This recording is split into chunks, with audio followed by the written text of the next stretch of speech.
Comme son père avant lui, Stéphane Tapie n'a pas l'habitude de manier la langue de bois.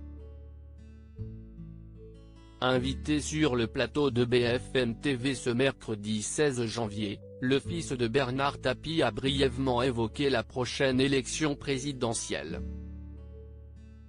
S'il ne compte pas peser dans le combat politique qui se prépare, il n'hésitera pas à exprimer ses opinions avec S en bulletin, comme tout bon citoyen.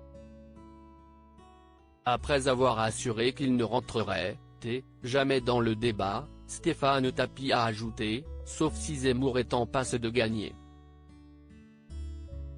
Une plaisanterie qui n'était pas vraiment une. Car si le candidat Reconquête, ou celle du Rassemblement national est élu, le fils de Bernard Tapie quittera le pays. Je ne vais quand même pas rester dans un pays où il y a Zemmour ou Le Pen président, a-t-il réagi sur BFM TV. Mais ça, si estime mon droit de citoyen.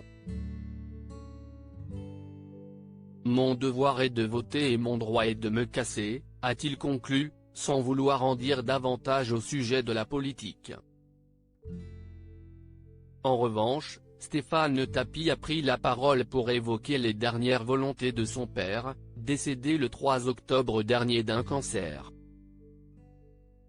Il y a une chose qui m'intéresse, que ces dernières volontés soient respectées.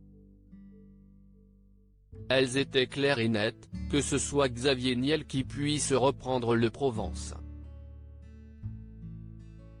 J'ai donné ma parole à mon père, je mettrai tout en œuvre pour ça, a confié son fils dans les colonnes de la Marseillaise, en répondant aux critiques, qui s'inquiètent d'un regroupement des médias, le patron de Free étant déjà propriétaire de plusieurs titres de presse. Dans notre région, le pluralisme existe. Le provençal et le méridional ne se sont jamais aussi bien portés que lorsqu'il y avait de l'émulation et parfois de l'affrontement entre eux. Bernard Tapie était une ombre avant de mourir. Il n'y aura pas de Provence forte sans Marseillaise forte non plus.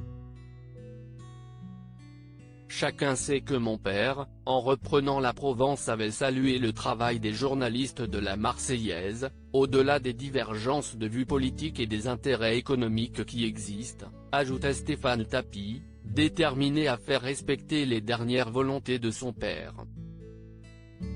Le 3 octobre dernier, Bernard Tapie est mort d'un double cancer de l'estomac et de l'œsophage.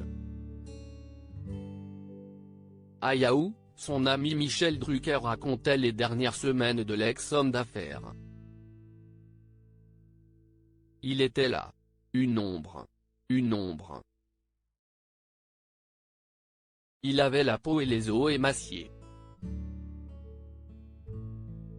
Décrivait l'animateur.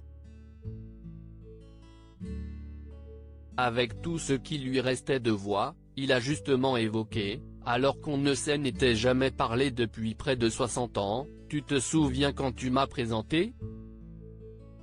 Et là subitement, on a évoqué avec Bernard, pendant 20 minutes, après il s'est assoupi et je savais que je ne le reverrais plus, nos souvenirs. Loading widget.